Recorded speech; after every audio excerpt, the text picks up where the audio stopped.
Hello, and welcome to the Clonestar Podcast. Space may be vast, but when it comes to Star Trek Voyager, some of the greatest journeys happen in two parts.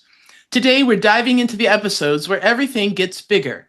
The stakes, the moral dilemmas, and the Delta Quadrant's weirdest and wildest threats. This is our latest series, Voyager's Greatest Voyages, a look into the two-parters.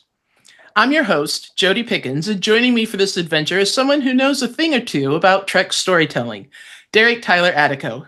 Welcome, Derek. Jodi, thank you so much for having me. Wow, that's great. I'm excited for this. Excited. Let me tell them a little bit about you. Derek is a best-selling award-winning speculative fiction author, photographer, screenwriter, and role-playing game designer. His first screenplay won the Excellence in Playwriting Award from the Dramatists Guild of America. His debut short story placed first in the Star Trek Strange New Worlds anthology contest, and he received a Scribe Award nomination for his first novel, The Autobiography of Benjamin Sisko. He's also an educator, mentor, and the host of Soul of the Story, a podcast exploring the craft of storytelling with creative prose. Just thrilled to have you here, Derek. Thank you, Jodi. Thank you so much. This is going to be a lot of fun. Yeah, I think so. So today, Derek and I are setting a course straight into the Delta Quadrant, voyaging into the weird and the wild with two of Voyager's most intense two-parters. First up, Equinox, where survival isn't just a mission, it's a moral battleground. And then The Killing Game, where Voyager's crew is forced to lose themselves, literally, to survive. We'll be asking some of the big questions like, when survival is on the line, do morality and ideals still matter? And what makes a truly great villain in Star Trek?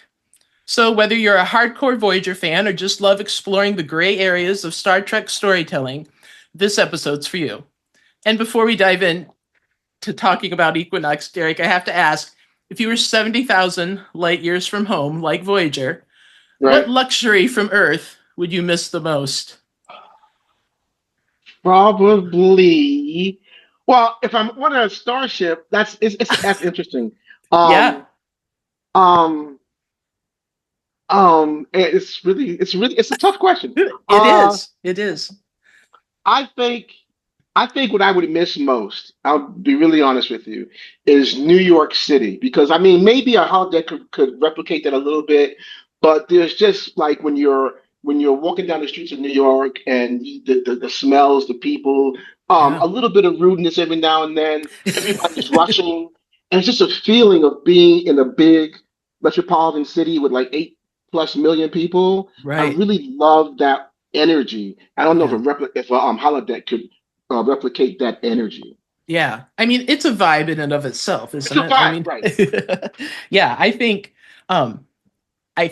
that I was thinking about this question too when I decided I was going to ask you this, and it's like, obviously everybody's going to miss the friends and family and just that comforts of their people, right? Sure. But I mean, fresh food is a little short of availability. I mean, Neelix does his best on Voyager, but Neelix does his best, right? But then I got to the same place you did. Like, there are places on Earth that are uniquely Earth from what we've seen in Star Trek, and they provide those things: the energy, the smells, the people, the fresh foods. Right. I mean, music, all of that stuff. So, yeah, that's a great answer. Great answer. I think before we dive in a little bit, let's just give a little recap of what Equinox is to refresh people's minds, or if they haven't heard of it. But this is the episode where the crew encounters the USS Equinox. So it's another Federation ship stranded in the Delta Quadrant. But unlike Voyager, the Equinox has resorted to some unethical tactics from a Starfleet standpoint and maybe from a moral and ethical standpoint, but including some exploitation of an alien life form to help survive and accelerate their journey home. And when Voyager and Captain Janeway faces kind of a tough moral battle between stopping the Equinox's decisions and kind of reckless behavior, but without jeopardizing her own principles and those of Starfleet. So that's where we are with Equinox, which is a pretty heavy it is, yeah. Episode, right? It really is, yeah. It really is. And we can talk about this too, but it's pretty impressive addressing something with such a moral and ethical dilemma in Mm-hmm. just two episodes. In just two parts, and it has this ambiguity to it. And you start it's like, oh wow, what would, like you said, what would I do, or it's really a really, I think one of the, I'd probably put it in my top five two-parters for Voyager, not maybe Yeah. of all Trek, but for Voyager, it's up there. I have to agree, because I think sometimes Star Trek is at its best when it does address a bigger story or idea, and then it covers it in more than one episode. I think I think Deep Space Nine probably did it best, because some of their story arcs lasted well beyond 2 episodes. Right. Especially after like season 5, But for two-parters, I think Voyager's probably, I would think, probably the best for two-parters, at least in the legacy Trek, is Voyager. Because, I mean, you have this one, you just have the 1 to 2 that we're going to talk about. Yeah. Then you have Year of Hell. I mean, you have really, the one with their, I think the name of it, but when they went there, convinced to like be workers in this planet, they all like workforce. The workforce, right? Yeah. Right. So I mean, you have some really interesting dilemmas posed in Voyager two-parters. So yeah. I think it was. I think them being stranded in the Delta Quadrant, away from Earth and the Alpha Quadrant, where the Federation reigned, and they had access to, the Federation and Starfleet if needed. Really set them up for some unique storytelling, and those two-parters really pushed those boundaries, and I think it was great. That's why we're talking about them, right? So, knowing that the Equinox was obviously chose a different path than what Janeway had for Voyager. So their captain was Captain Ransom. How does Equinox, as a two-part episode, set up his desperation? That's a great question, Jodi. I think one of the things I love about the episode is that it starts with the Equinox crew and Ransom. Yeah. And so that urgency, and that's an old I won't say trick, but it's an old rule in storytelling, is that you start as late into the action as possible. So by throwing us immediately onto the bridge of the Equinox and all hell's breaking loose, we're like, wait a minute, these aren't the people I watch every week. This isn't Voyager. What the TF? Yes. What's going on? And then on top of that, their bridge doesn't look great. It's a smaller ship. It's a science vessel, right? They're haggard, and then these little portals start opening, and these things. So what is going on? And that sound is so. I really love the sound design on this two-parter, because that sound of these portals opening, I was like, oh yeah, that would freak me out over a couple weeks, days, weeks, or months. Yeah, right. How would you sleep on that ship? If you heard that, you'd be on edge. So I think it really sets up everything really well. And by the time, like after the intro, we get to Voyager, and we see that Ransom is set up like a Mayday, and then we're like, oh wow, so they're actually in the Delta Quadrant on top of all that. That's a little nuts. So it's really good setup. You bring up the sound that the aliens made, coming into the portal. That's such an integral part of storytelling in the medium of entertainment, like on our screens, right? Absolutely. And television. Yeah. And I think we take it for granted as viewers, or as people not involved in the industry. But you're right. I think that tension that sound made really helped set the tone for what that crew, Ransom's crew, was dealing with. So Absolutely. It's interesting. Do you think that the early signs, or are there early signs that his crew had already kind of passed the point of no return? I mean, we see them first. Yeah. We see them first. Yeah. Well, I think when we first see them, we really don't know too much, right? Right. But as that first episode starts to develop, you're looking at it, and you're like, well, first of all, they're all on a first name basis. Yeah. And so he has already, Ransom see, the thing about what I love about Star Trek, and when we see Star Trek through the view or through the perspective of captains, right? So Ransom sets the pace, sets the tone, sets the rhythm of life and morality for this crew. Yes. He just does because he's the captain, right? Mm-hmm. So he's already on a subconscious level told his people, we can kind of put rank, maybe not get rid of it, but put it to the side because we're all going to be in the first name basis. That was the first red flag for me, and I think Janeway's at the other end of the Ransom spectrum because she's like, we have our ranks. I'm going to be a little bit removed from my crew, even though we're a family. I'm still going to be a little bit removed. And Janeway is many times trying to do things on her own to protect her crew. Right. Ransom is like, well, we do what we got to do.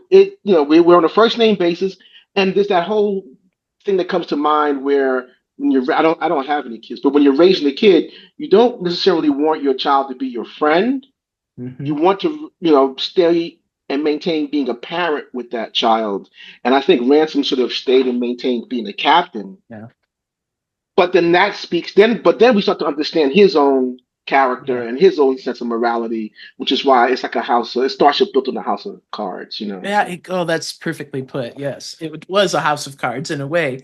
And I think you, again, bring up a great point. Janeway leaned into the Federation and Starfleet. Like, yes.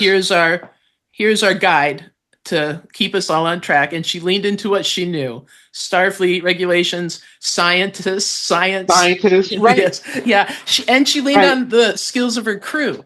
And I think, in a way, Ransom did that with Equinox, but he took the opposite approach. He still leaned on the talents and resources he had, but he was looking for a quick and easy way to get out of their situation. And I think it's interesting, too, when you bring up the question of the episode Tuvix, where, Tuvok, I went with the lower decks version, right? Oh, see. Oh, right. That's right.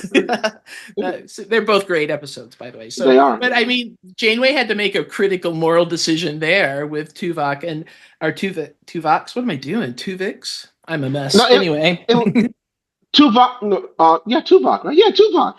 Yeah. Are we going crazy? Are we both? And then Tuvix was the mixture of Neelix and Tuvok. Right. So, I just think it's interesting that, Janeway had to make some pretty tough moral calls throughout the series at times. And it made her approach, I think, to Ransom interesting because she towed the line pretty strong about the following, being Starfleet. Really, it really came down to that, didn't it? Yeah. Yeah. And, well, I'm sorry, but when I found about Ransom always said in the episode, I had no choice. He's always making excuses. Yeah. I had no choice. And it gets parroted back to him by the doctor when they remove the doctor's ethical subroutine. And then the doctor says to him, you had no choice. And then Ransom looks at the doctor, he's like, oh, this guy doesn't have any ethics. And he's saying the thing that I say all the time. I have no choice. So right. I think that's when Ransom finally started to see himself in the mirror and start to realize, like, oh, maybe I'm, you can't make excuses for everything. There has to be at some point, especially for a captain, responsibility and accountability. Yeah.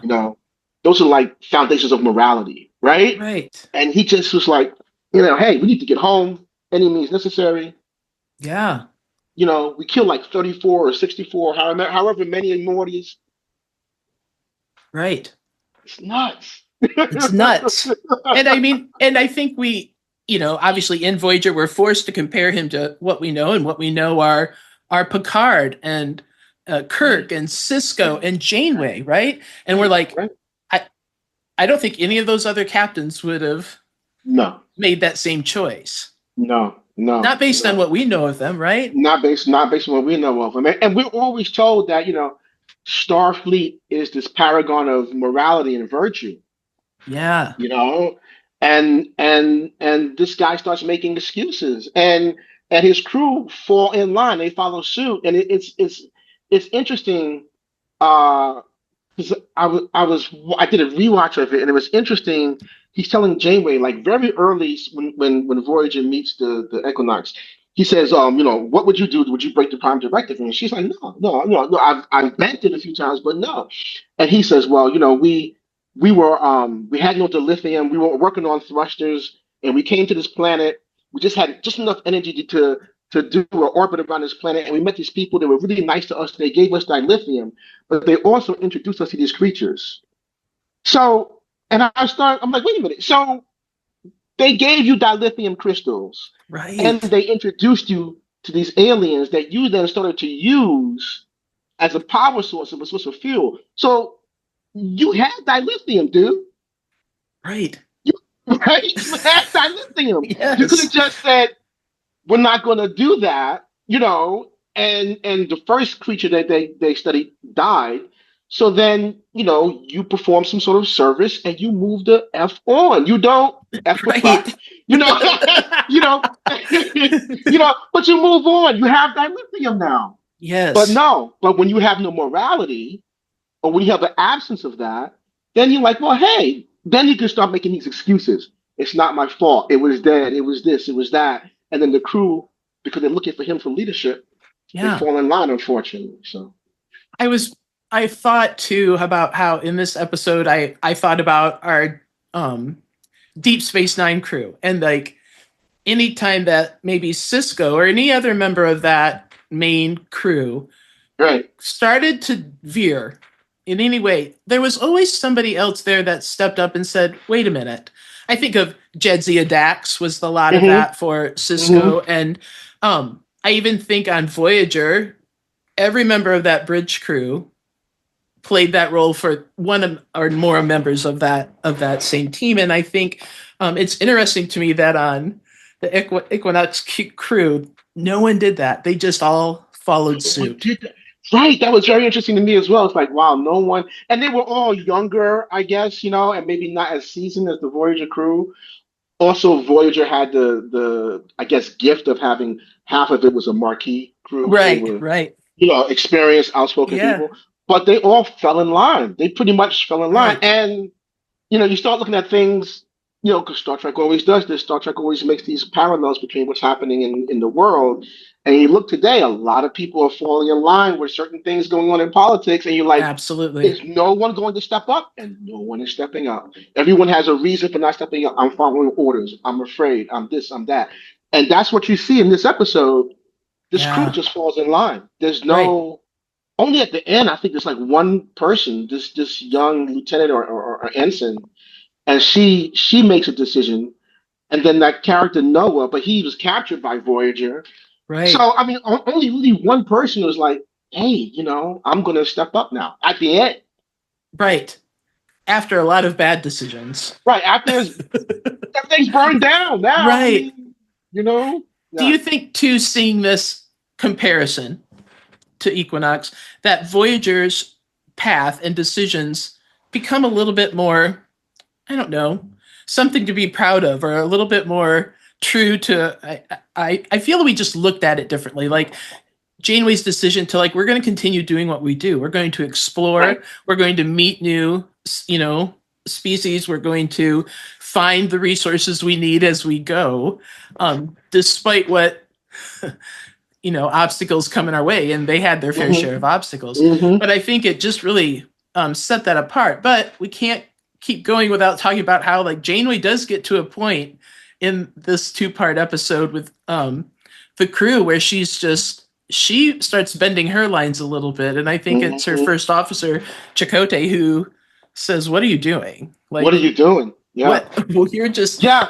Yeah. It's a fascinating examination of these two captains of Starfleet, and now that they're both stuck in the Delta Quadrant. And what starts to, I think, set Janeway off is that she has held on to these ideals, with her and her crew being alone. And and I think the subtext is not even really subtext. She's disgusted that this guy yeah, didn't do the same, even though he does have a smaller ship, less powerful, right? But she's disgusted. But that disgust starts to take her into a place where she is now doing things with, and I mean, she tells Chakotay that he's relieved of command, not of command, she's relieved of duty, Right. and she puts him in his quarters, right? She confines him to quarters, and then she tells Tuvok, hey, if you don't stop talking, I'm gonna do the same to you. And it's like, what is going on? And I think it's a really great examination of when a person stops looking at what is their guiding sense of morality, when they just start thinking about or have this tunnel vision looking at one thing, and all she can think of is, in a lot of ways, Ransom becomes her white whale, because she's like, I gotta get Yeah. this guy, but she's trying to get him and stop him because of her morality, but she's forsaking her morality to get this guy. Right? Right. And it's a really great examination of what's happening between these two people, because then she starts making excuses. We just got to get him. Yes. And Chakotay is like, you're going to destroy Voyager. We don't, let it go. Well, we got to get seven. He's like, yeah, we got to do all these things, but the way you're doing it is wrong. And it gets to a point where Chakotay basically just starts making decisions. And because she is who she is, thankfully, she's quiet in this one scene. And Yes. Chakotay starts just ordering the crew, let's look for these aliens. Let's see if we can communicate with them. Let's see if we can go this route.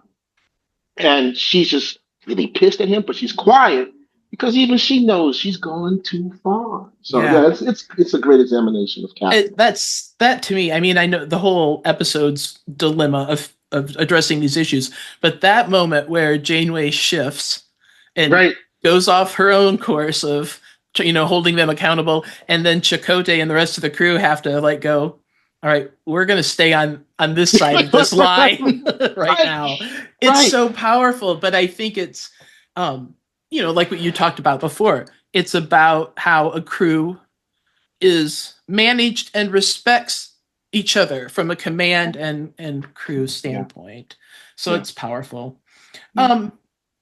We talked a little bit about how Random's leadership is different than Janeway's and how the crews respect each other, but do you think it was just circumstance, or do you think it was truly just maybe something deeper, or just a general outlook of the way they approach Starfleet and their roles? Right.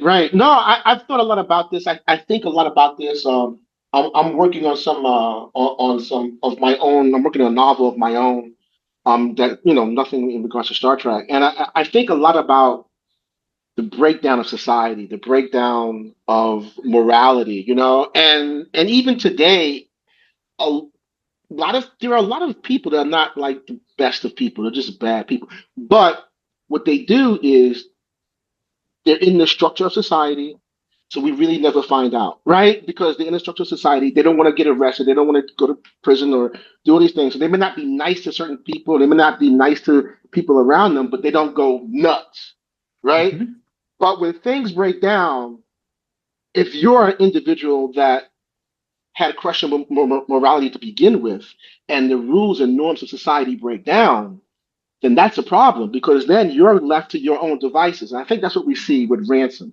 I think what we see is that here's a person that first made it to captain, which says a lot, but I think he made it to captain within the structure of Starfleet and the Federation and the Alpha Quadrant. And I think he just, he may have said to himself, even though he made these excuses to himself, he stuck by the book. But when that book was gone and it was on him, he leaned back on himself. And he showed us he's a person that has a lack of morality. Yeah. And he really starts to turn, like I said, when the doctor mirrors that thing back to him, and when he starts liking Seven. So it has to be these things for him that show him he's doing the wrong thing. And there are people, there are people like that in life where they don't understand, they don't see until either it happens to them, or something shows them, instead of just not understanding this right and wrong, man. Right. You don't kill a species for fuel, man. You just, I mean, this is what we did with whales, right? But right. So I remember I had a conversation when this episode first aired years ago. I had a conversation with someone I knew, and they were like, well, those creatures look evil anyway. So what's the big deal? No. And I was like, are you kidding me? Are you kidding me? Who cares how they look? I mean, every species is going to look, spiders scare the heck out of me. Don't mean I'm just going to go start stomping Right. spiders for no reason, right? I mean, Right. you have to have some level of empathy and morality, or then you start to fray. And I think that's what we see with Ransom. He's at a place now where he's left to his own devices, and the people he's responsible for follow him. So Yeah. It's I think it's interesting too that when we have episodes in Trek where they bring in someone else from Starfleet who is an authoritative figure, maybe captain or higher, admirals, whatever, and they come in and they're suddenly involved with our crews that we've known and become familiar with, but yet their way of dealing, handling Starfleet, or right, like it's just enough off that it's like makes us go, wait a minute, wait a minute, that's the first officer of the Equinox. Yes, he dated B'Elanna. B'Elanna Torres. Yeah. And I'm watching it. The first thing with this guy, as soon as he gets on Voyager, Tuvok is like, "You have to come with Seven and I to Astrometrics to do this thing." And he's like, "Okay, I'll do it in a minute." Right then and there, you knew. Yeah.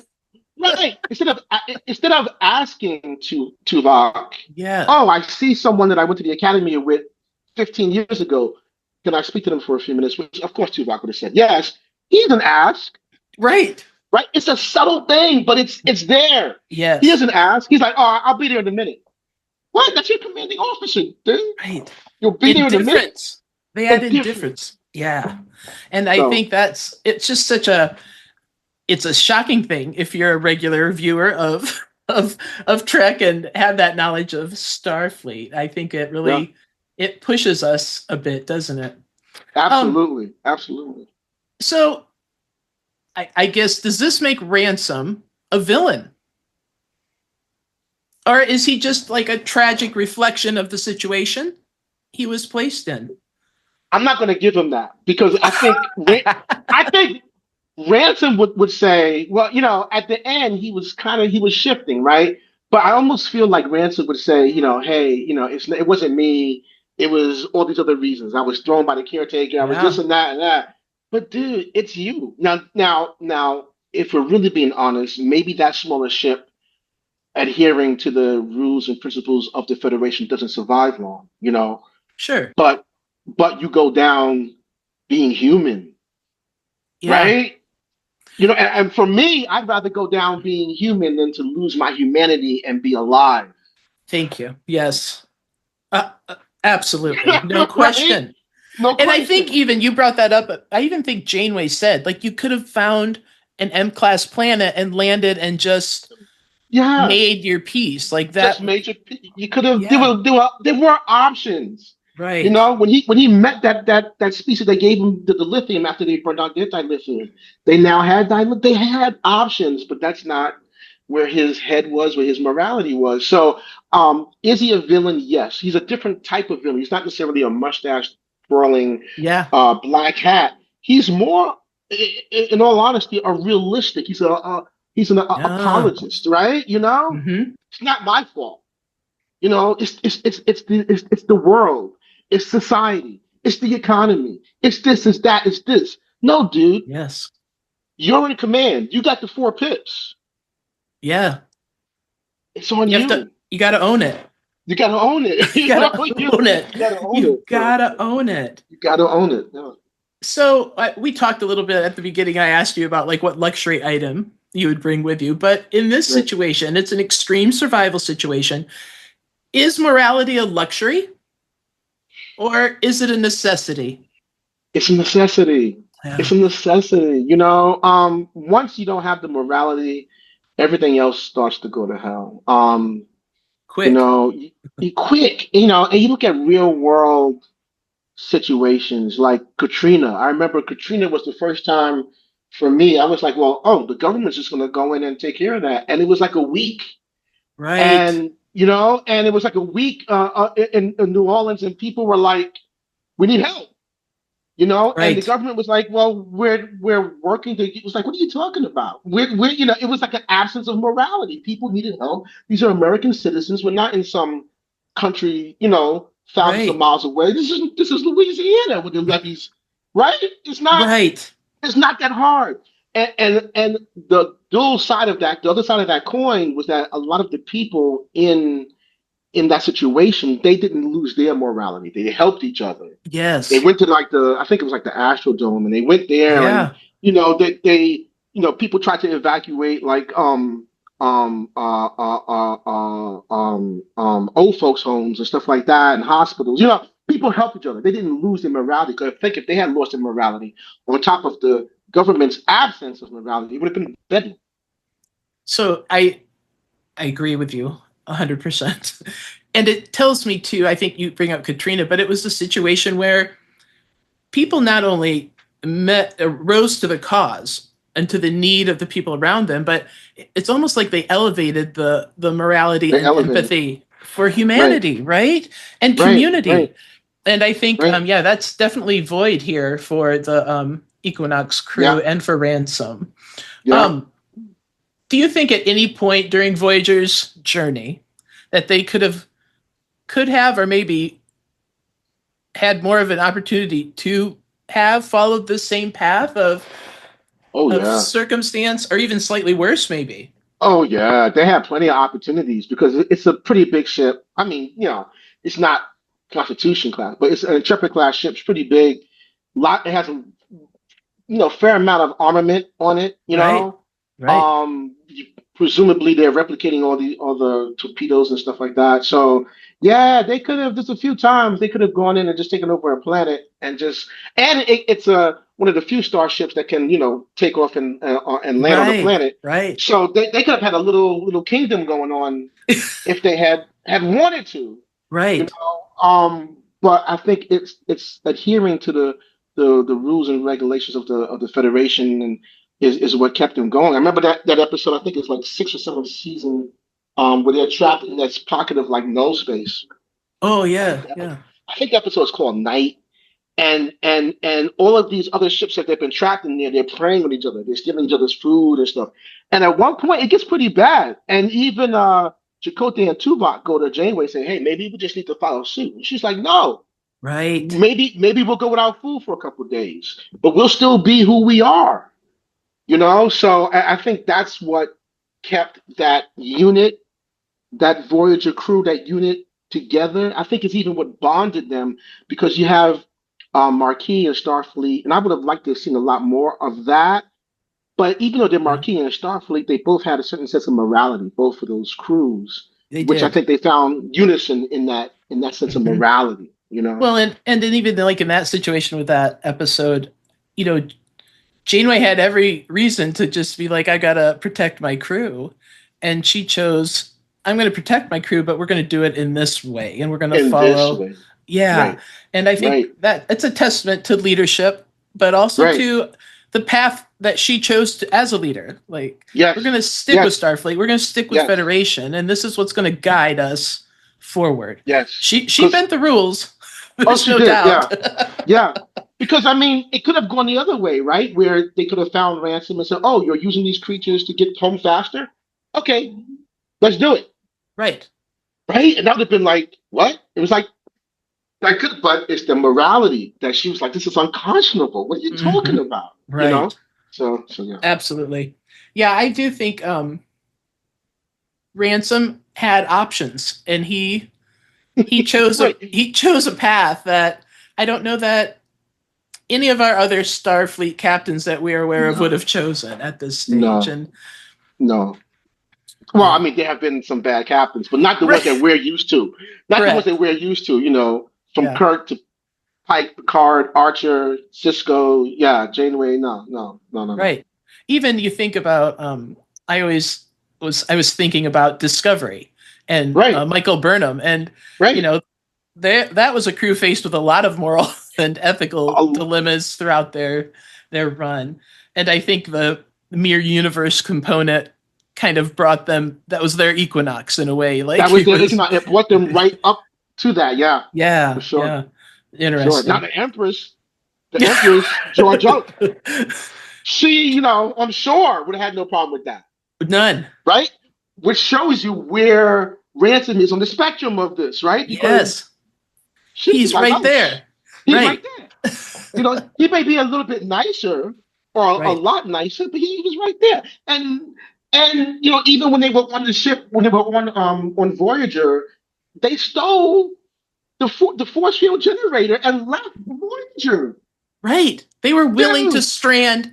They're stranded, right? Right. They were willing to strand their own people, their own people. Yes. And just for their own gain. Right. Now you're saying you have to get back home because of Earth and everything. But wait a minute. You're stranding over 100-something people. Mm-hmm. So he is a villain. He uses excuses just to justify all of his actions. But when you really start to look at his actions, it's a house of cards. Yes. Because if that was the case, you wouldn't have left Voyager stranded. You wouldn't have stolen their force field generator. Right. Right. Oh geez, yes. You mentioned like Katrina and how the government delayed reacting to that, but I do think Ransom is a great reflection for some leaders we see now in our current world. And and I think we have to continue questioning to stay on the right path, I guess is the best way to say that. No, absolutely. Yeah, go ahead. I was going to say really quick, even if you look at history, like the Titanic. Oh, right? Sure. That was a huge disaster. And the captain and crew, they're letting people, there were more lifeboats at the end. We found out that there's more lifeboats that were in the water, where like some had like 2 or 3 people. They're not like they were all full, because that structure broke down. The captain and crew, for whatever reason, it became in some ways a free-for-all or a situation of class. Yeah, yeah. And a lot of people died that didn't necessarily have to. So, It is. It just really brings up and I know until we're really in the situation of one of those adverse situations. Right, you don't know what you're going to... Right, we don't know. But you hope, right? We hope that we maintain that sense of humanity and morality and empathy for not just our fellow humankind, but other species that are out there. Yeah, absolutely. Well, I think, speaking of villains, we should talk a little bit about the Killing Game episode. Yes. A little overview of that. This is the episode where the Hirogen, which are a hunter species race, they take over Voyager and force the crew into this brutal series of holodecks simulations, kind of erasing their memories to make the games more authentic, right? They're trapped. Then we get focused in this roles from World War II and other historical settings, and the crew must fight to reclaim their identities and Voyager itself before the Hirogen's obsession with destroying everything comes true.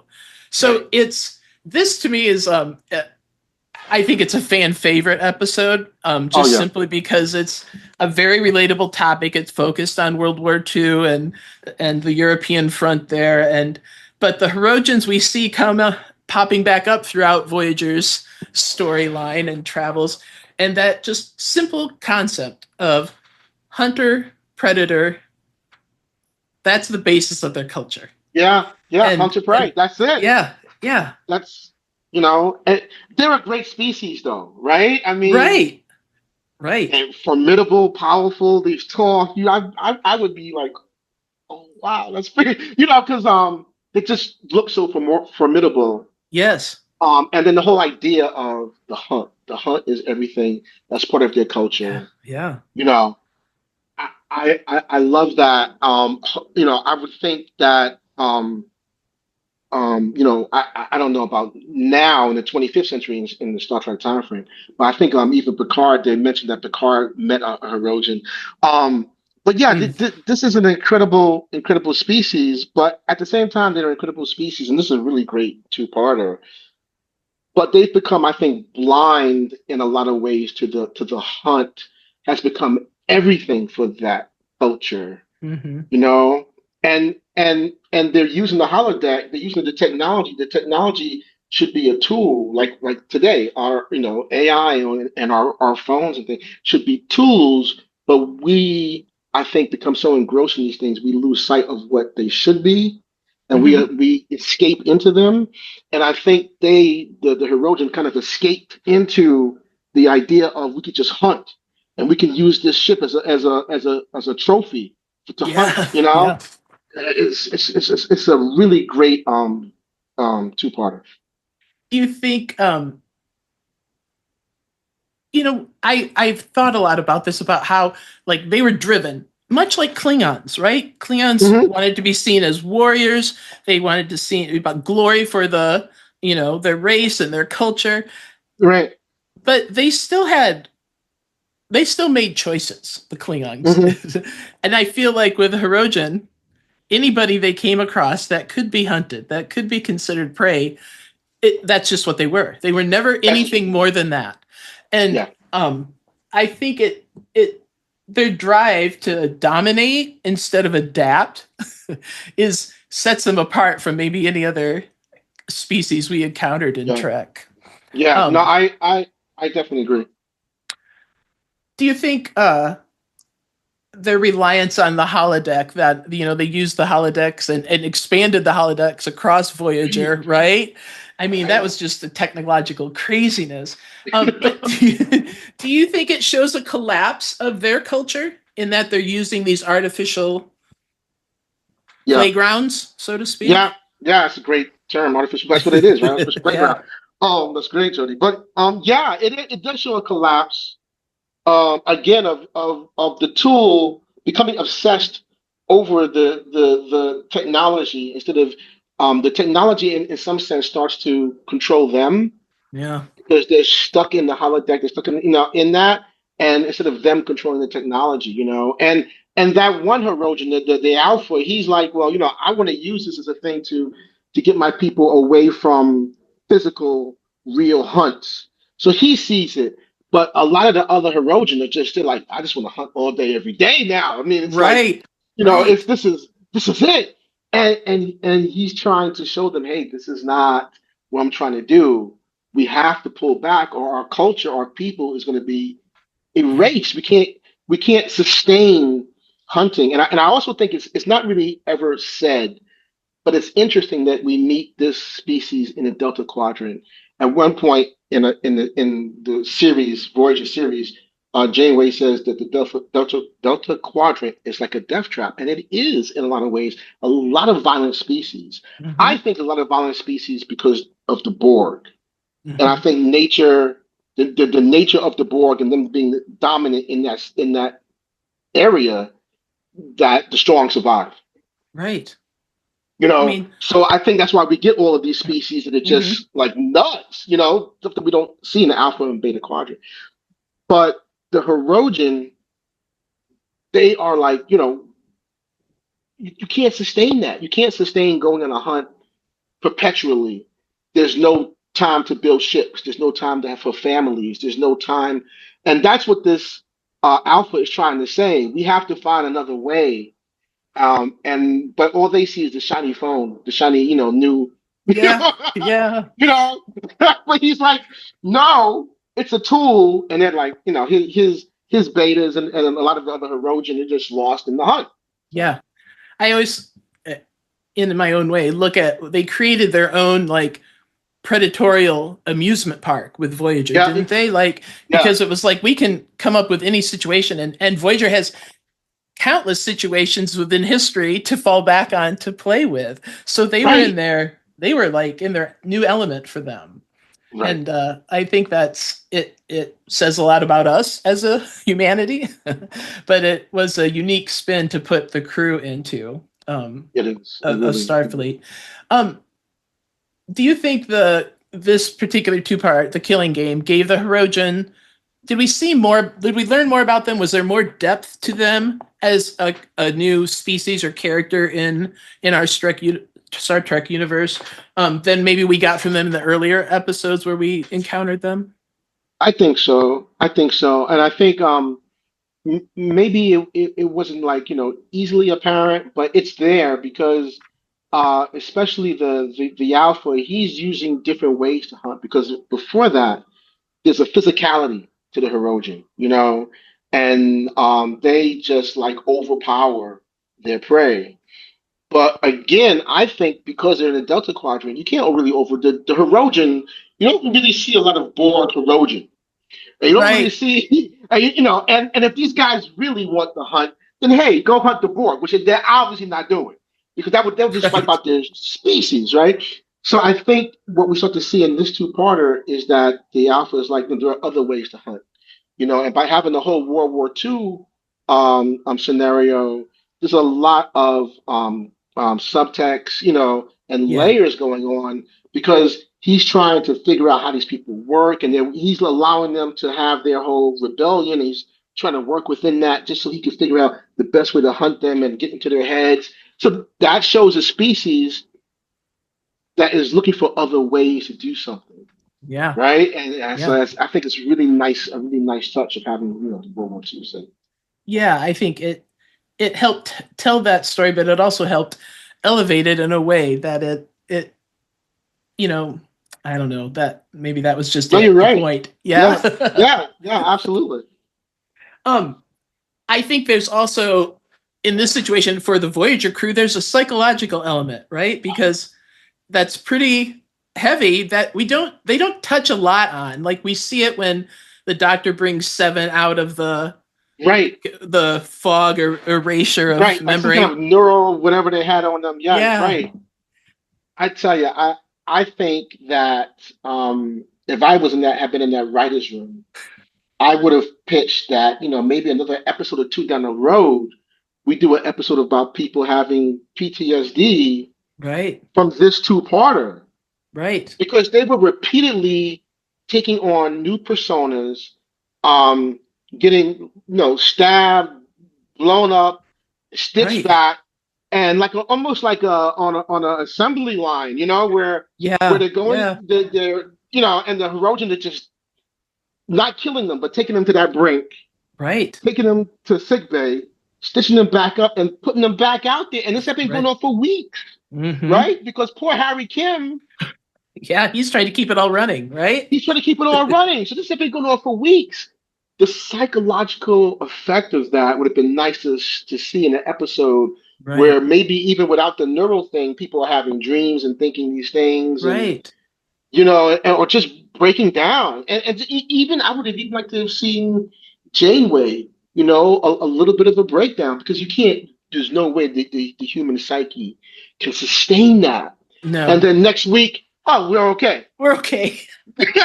No, They we're didn't have a not ship's okay. counselor. There They didn't was have a ship's nobody. counselor, right? And God bless his soul, Neelix, you're not a ship's He's counselor, dude. no. I mean, He's not.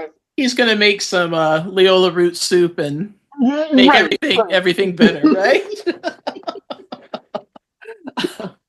I think this episode brought up an interesting thing, our point about what happens to a person when their real identity is erased for a survival purpose, Yeah, right? I mean, yeah. we know that they didn't deal with that on Voyager, right? Because everybody went on and life was grand. Right. But I do think it's an interesting. I think this episode brings up PTSD issues or questions, but there's that survival piece that's attached to Mhm. it, and that sense of identity. And I agree with you in that I wish they would have addressed that a little bit more, at Yeah. least down the Because line at some point. Yeah. at least on the line, because who you are kept. I felt like every time they put them in a new scenario, the real individual, right, was getting smothered and suppressed. Because Mm-hmm. they didn't have any. There was nothing. These are great actors, but it was like Janeway as a Cleon, Chakotay as a captain in World, an American captain. Where I'm like, this is nuts because Right. who you are is being suppressed to the point where it's like, and you're fine with it. And they were like fine. They were just like talking like everything was fine. Like that's got to have some kind of impact and lasting effect on you. Right. Right. And we know for a fact through throughout the journey in the series, and it wasn't the only time that the crew's memories or what was happening to them wasn't a part of their reality or memory. So it Right. was, it's not really a trope, but it was a scenario they were put in more than once by far. So, do you think that And the where was I'm sorry, really Go quick. Where ahead. was Naomi Wildman? Right? Was she like what happened there? I Right? mean, That's a I'm little kid. glad. I'm glad I'm she wasn't a glad. part of it. But I'm where? glad. But that would have been a good way to like have an episode of like because Naomi is like a kid. She has no Starfleet Right. training, and we could have seen another whole I'm perspective of the I'm reality seeing of a the book story. here for you, Derek. Oh. Like each chapter is kind of based on the main character, and you just follow up that whole Just the keep Killing right. Game episode. That would be fantastic. That would be great. Never Let's do know. that. You That'd be and I will great. do that. We'll do that. Someone will surely want it. I know they will. Right? So like we asked about Ransom, I have to ask: are the Hirogen villains? Are they just victims of their own refusal to change and adapt? Yeah, yeah. No, it's an excellent question. Again, you could make the argument, well, there are people of their culture and their culture is dominant, but I tend to, me personally, Derek, I fall back on at some point you got to know right and wrong, and even the Hirogen, they know that they're killing these species, they just don't care because they're Right. saying our culture comes first. Mm-hmm. We know it may not be the technically right thing or people may frown on it, but our culture supersedes all of that, so we don't care. So in my view, when you start to dismiss something that is intrinsically right or wrong, then you start to become a villain, right? Because you're Right. like, oh, I know that there's a right and wrong, but you know, my Right. culture or my this or my that or my status or Mm-hmm. and then you start to, I think, drift into that place that's really bad. And I think the Hiroji as a species have drifted into that place. Yes. It really brings into question about how we view in real world, how we Right, view people of different religions or different beliefs or different cultures, and are they causing harm through their beliefs or their culture, or are they okay, and they're not causing any harm, but can we still accept them for who they right, are? And right, there, wow, that's the question for the ages, isn't right. That was a great it? point in the episode because it's Nazis, and one of the Nazis is like that. One of the Nazis that has had a relationship with the Balana character. And he's Yes. like, oh, I thought you were superior. And I'm like, oh, are we going there? He's like, but you're not superior, just like all the rest. And so it's like these people are elevating themselves, and Hmm. that's why it's that reflection that the Herodian understand the Nazis, because they're elevating themselves above everybody else and saying Right. everybody else is fair game except us. So it really was, I mean, there it was intention there, right? By the Yeah. writers. Oh, yeah, I oh, yeah, mean, oh, yeah, oh, you don't yeah. use yeah, I mean, all of those descriptions are textbook definitions for that the Nazi party in general. Hmm. So I think that was powerful stuff. Um I wonder too then, do you think that well, we kind of touched on this, but like do you think how do the Hirogen compare to some of the other villains that Voyager encountered? I mean, we had the Borg, we had the Kazon, the Vidians early on. Um, The DNC get a mess out of me. right? I If you find them said, terrifying. yeah, I'd rather go. Me personally, I'd rather go up against Hirogen. Hirogen, okay, you have to be tactical, but even if they kill you, they kill you. Vidians, you get a disease, or they take your body parts, and then the Borg, Right. you lose all of who you are with the Borg. Right. You know, which is that's really bad. So for me, it's like the Borg in Delta Quadrant villains. It's like probably Borg, definitely Borg on top, then Fidians, then the why can I not remember their name now? The guys with the Year of Hell villains Oh yes, I can't remember that either. the Shoot. temporal Yeah. weapons. Oh, they were pretty bad. They were taking out whole species, erasing Right. them from time. which is nuts. But then the Hirogen and maybe then the Kazon, because the Kazon are just like, they're like dudes on the corner. You know what I mean? Like, they're arguing about stuff. It's like, I would love to see like the Kazon in like a Discovery episode or even Starfleet Academy and see if they're still around, because these guys were just they were pipsqueaks. That's the best. Right. They were pipsqueaks. In comparison to what we saw in the Delta Quadrant, the Kazon weren't that bad at all. They were nothing. They were nothing in comparison. Yeah, they weren't. Yeah. So you talked about the Borg being kind of like the top scary villain for you.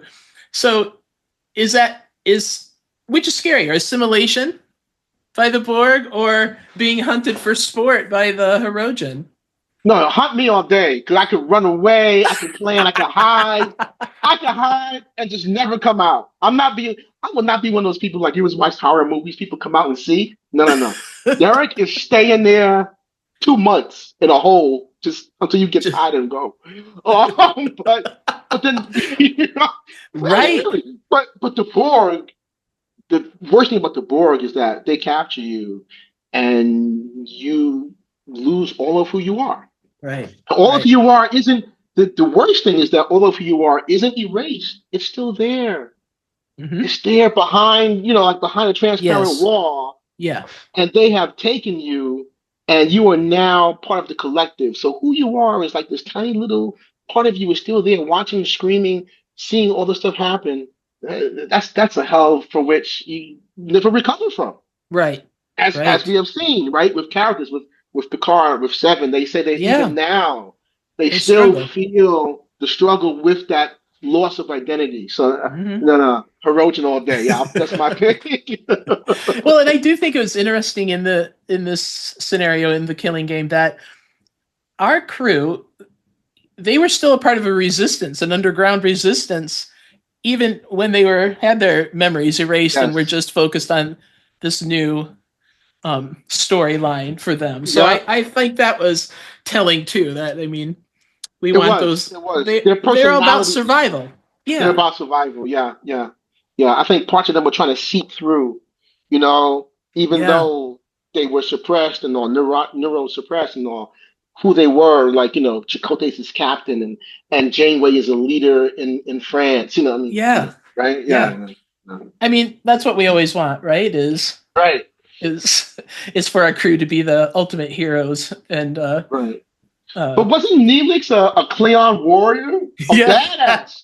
Yeah. And he was like, whoa, so dude, you got a little badass inside you, which is interesting. When they needed the Klingons to come out onto the ship and wage battle, you will listen, right? You will it's like, oh, okay. All right. We should do a whole conversation on Neelix, because he does have moments where he rises to the challenge and he is the hero, and it's fantastic. It's fantastic. I think we answered this, but the Hirogens, are they the saddest villain in Star Trek because of their focus, their one path? No, for me, I think the Vidians are sadder because you're being eaten from the phage, and you're stealing other people's body parts, you're stealing people's faces. Yeesh. Yeah. And the Vidians never chose to use their knowledge or to further their understanding of the disease to try and find a cure. They just decided, we have to sustain. Eventually they do get cured. Because the dude from the think tank says he cures them. But that was like year 6 or 7. So however long they were before that. But the Vidians are scary in a different way. That's why, But yeah, I agree. So do you think between Ransom from Equinox and the Hirogen from the Killing Game, which one of those maybe pose the greatest moral threat? That's a great question, Jodi. I think Ransom. I think Ransom, because at the end of the Killing Game, Janeway winds up having a conversation with the Alpha. Right. All that mess, all of that, like a whole a month or whatever of being capped, all of that could have been just squashed with the conversation of what do you want, what are you trying to do for your people, you know? And that even though his culture has a control over him, he's trying to break free. He's someone that's trying to break Mm-hmm. free of the situations around him, right? As opposed to Ransom, who not trying to do any of that. He's making excuses for his actions, Yeah. right? So I keep coming back to that about Ransom, right? Because he makes excuses, right? We've got to do this, we've got to get home, all these things. So if you look at the two side by side, one Janeway talked to and they came to a resolution. The other Janeway talked to and he lied right in her Right to face. her. Yeah. Mm-hmm. So Well, and he never chose to try and work with Janeway. He pretended to work with Janeway and the right, crew, but he tried to right, take over the ship. Then he stole technology, stole Seven. Like, I mean, as if right. it was always about him and his crew, always. And you're Always, right. always. The Hirogen, at least, in the end, after being defeated from running the programs, were like, okay, help us figure Okay. something out here. We got to Right, talk right. about this because, Right, yeah, right. yeah. Ransom, yeah, he's bad apple. Yeah, for sure. Would you rather face between the two? Would you rather face Ransom or the Hirogen? You're gonna go Hirogen, right? Oh, I mean, you can hide from no. those guys, no? No, I tell you why. Because Ransom's human, right? Oh So yeah, yeah, the Hirogen are like they're like in some ways they're like Borg light because they're not going to stop on the hunt. right. They're not as capable, right? And when they catch you, they'll kill you. They're not going to assimilate you. But Ransom is human, and I understand human. I'm human. I understand human. I understand people Yeah, without honor. I understand. I don't like it. But being live on this ball, right? You meet people, so at least that's something that I could get my head around and be like, okay, well maybe I can outwit this guy and do all these other things. Dealing with a whole other species, if Janeway didn't have hologram technology, that would have been mm-hmm. there would have been no discussion, Right, you know. right. And if she hadn't met that Hirogen who's trying to push his people forward, there would have Yeah, been no discussion, right? right. So, you try and always find a place of commonality, but yeah, I think I'd rather deal. Even sometimes the worst humans are better than a Hirogen or a Borg, Right, right. I've thought sometimes about how in Equinox, if Janeway had just thrown that entire crew in the brig Yeah, and then just dealt with that species and trying to find peace with yeah, that species, like that would have yeah, been a change. yeah, But we always give yeah. our fellow humans the benefit of doubt sometimes when they don't deserve it, Yeah. maybe. Or if Ransom had said, look, my ship was destroyed, all these things happened. Let me just tell you what we did. This is what we did. It's not right. This is what we did. We'll accept any punishment. That would have been very redeeming for him, Right, right. and put it all on him and not his crew. Say, hey, punish me, don't punish them. You know, Janeway isn't going to maroon him in the Delta Quadrant. She's going to put him in the No. brig for maybe 6 months or a year or something, you Yep. know, Yeah. but that's not what happened. So, No. Choices were made, right? choices, right? So we talked a little bit about how the show and the storylines maybe don't deal with the after effects on our crew. But which of the two encounters left the greatest impact on the Voyager crew, do you think? Was Oh, it's it, got to be Hirogen, right? you Because think? I mean, well, you know what? That's a great question because that's a really great question, Jody. Because you're in the Delta Quadrant for 5 years. The first Starfleet people you meet leave you. They they steal your stuff. They They steal your betray force you? field to them. They betray you. They leave you. This is the first time you've seen Starfleet, Yeah. and they're out. That's gotta. That's definitely worth a few sessions with Deanna. But wait a Talk minute. about I a thought crew we that were needed Deanna Troy, right? right. I thought we were Starfleet. Hmm. What the what? You Right. guys are out. So that's gotta, and that's why I said there should have been at least one more episode where all these things, what the hell, you know? Um, yeah. So I don't know now. I don't know. What do you think? Which I would don't you know. have? I think the human factor plays harder. The human? Yeah, You yeah, know what I mean? Like they've encountered species along the way and will continue to that are going to be adverse or try to be controlling or take over everything. And that right, leaves an impact. But I think as humans we can differentiate that. We can say yeah, this they aren't my fellow man, so to they are. speak, you know? And Yeah, that I think it cuts deeper. And especially I think that's why the writers allowed for there to be that connection with B'Elanna and the first officer on the Equinox, like that they had a past, hmm like they had they had been a through pass. Starfleet together and Yeah, the Academy together and had dated, for a period of time, and so there was a connection there. And then suddenly to see that connection just completely used, right. and I don't know, I think Hey, that cuts deeper. that you know what, Jody, you are absolutely right because now thinking about it, whenever we see species, especially on Voyager, most of the time, the species are united in their actions, whether their Hmm. actions are good or bad. And Right, here, it's humans double crossing and betraying humans, every step right? of What the does way. that say? Yeah. Right? What does that say for the that's not good. So Well, yeah, and you're right. You're I absolutely think right. it changes how, it changes your perspective in Yeah. as an individual and as a crew a bit. And I think that, maybe help them moving forward as they, dealt with the Borg and, these bigger, more hmm penetrating species. So yeah, I don't know. That's just my take. Yeah. um, I think in the Delta Quadrant overall for Voyager, morality often comes into question and is tied to survival.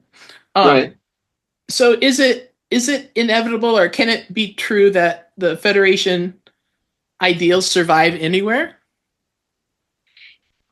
Yeah, I think they can. I think they can. I think like Janeway said, that there are times when she may have to like bend the Prime Directive. But I'll put it like this: one of the things I love about Star Trek is what I call the four foundational elements of Star Trek. These are the four things you'll see in every Star Trek episode, film, movie, whatever. Is science, exploration, friendship, and hope. Yeah. They're in Star Trek. Even the comics, the books, and all of it. And so I think if you apply that to like these both of these two parters, there was hope because the Hirogen Alpha and Janeway found common ground. You know, not Right. necessarily not. I don't think nobody was friends, but they found hope of a possible future, a future, and they found common ground. So I think that a lot of the morality of Star Trek and of Starfleet and the Federation in the Star Trek universe says, if we have those four elements wherever we are, Yeah. we can survive, and Yeah. be our hopefully our best selves. Hmm. I often compare that negotiation Janeway came to at the end of the Killing Game with the Hirogens. It's like a peace treaty that we would Oh, like a nation or people would sign, whether absolutely. that's to end a war or an insurrection or Hmm something. That is what we have as humans, is to negotiate a end Right. to something and to start anew. And I think that's what Janeway did with the Hirogens, is she Absolutely. leaned on that a bit, which was fine, was good. Yeah. Really good. Yeah. um, so I wonder, are morality and survival truly incompatible? No. Or is it just an excuse that maybe a weaker leader might make? Yeah. No, I mean, okay, if you're going to be like realistic, right? I mean, there are times I think a person would probably push up against like morality. Like if you're, I admit I watch a lot of, I think a lot of about Walking Dead. I think it's a fantastic show, Sure. and you're in a situation where everything just society collapses, you know, and a lot of the people in the Walking Dead that they meet, not early on, but later on in the series, weren't good people. And somebody said, well, that's because all the good ones are dead. Mm. And I was like, oh, wow. So Wow. what you're saying is that all the people with morality got killed off. Right. You know, and I'm like, wow. So, you know, but I think the point of that and the point Star Trek makes is that, you know, you have to hold on to those ideals or you become those individuals killing off the people that do have morality. You're the one stomping out the good guys, you know? So I don't think it's something, I know it can be tested at times, but I think it's something to hold on to. Because I think once you let go of your morals, then there's no guidelines for who you can become in a society, you know. And if a society doesn't have rules, there's no. It's like what we're seeing now, you know, a society where rules and laws are not obeyed. Who are we? Right. Because we've agreed to these things for centuries. This is the way it is. These are the guidelines and the guardrails of society. All right, of you know of American society, or just, you know, in the world, what it means to be decent, what it means to be a person and a human being. And you're like, not going to do that. Right. And what does that say? You know, so because then you can do and be anything, and if your nature, again, coming back to Ransom, if your nature is a certain way, or if you can make apologies, and you can make apologies for anything. Anything. Right. Maybe that's the lesson. We all need to be a little bit more like Voyager's crew moving forward. Yeah. I think there's a reason why next year will be the 60th anniversary of Star Trek. Yeah. People have loved this show, this series, this universe, these films, for 60 years because they identify they want to aspire to those things that we see in Star Trek, you know? Yes. You know, there's a lot to be said about those 4 pillars that you talked about Trek being based on, but it always comes back to hope, doesn't it? Always. Yeah, always, you know? And I think maybe after that, then the friendship. But hope is first. Well, you have to have hope. You have to have hope, and we have to believe in each other. Right? That's how it makes the team work and the crew work, and that's how we need to work. As it's about community, it's about our fellow people here. Yeah. Derek, this has been fantastic, but I have to know, what are you up to next? What's next for? I'm working on some things. I'm working on a novel of my own. I'm working on some stuff I can't talk about. Yeah, always with you writers. right, always. But I'm writing a lot. I'm doing a lot of writing every day, so that's really good. And hopefully I'll have some stuff to talk about. And then I'm doing my show this Wednesday. Today's Tuesday, right? So tomorrow, Wednesday, I have a great guest, Lawrence Neals, on Soul the Story. Nice. He's a actor, singer, cosplayer. So that's going to be fun. It has been a lot of fun being the host of a podcast where we talk about storytelling from different perspectives, from actors, singers, writers, not just the written form of storytelling, but how other individuals, how other artists look at storytelling. That's what we do on Soul the Story. I enjoy your podcast. It's a lot of fun. Yet, I spent most of my life as a musician, which is another form of storytelling. So I appreciate the different perspectives that you're bringing through that show, and I hope more people tune in because it's a fantastic podcast that deserves our attention, sir. So I look forward to the new stuff, to your writing, because I got some stuff that's crazy. It's gonna be good. Hopefully, it's gonna be good. It will be. I don't doubt it at all. All right. Well, I have to just give a huge thanks to Derek Attico for joining us today. Your insights remind us once again why Star Trek continues to matter, not just as a story, but as a mirror reflecting who we are and who we can become. Voyager showed us that even in the most uncharted parts of space, hope, integrity, and perseverance can still light the way home. Today, we revisited 2 of Voyager's most defining stories and the questions they dared to ask about survival, sacrifice, and who we choose to be. As we continue celebrating Voyager's 30th anniversary, we're not just looking back, We're carrying its legacy forward together.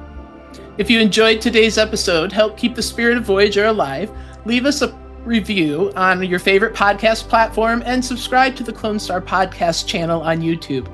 Every share, every comment, and every connection builds the next chapter of this incredible journey.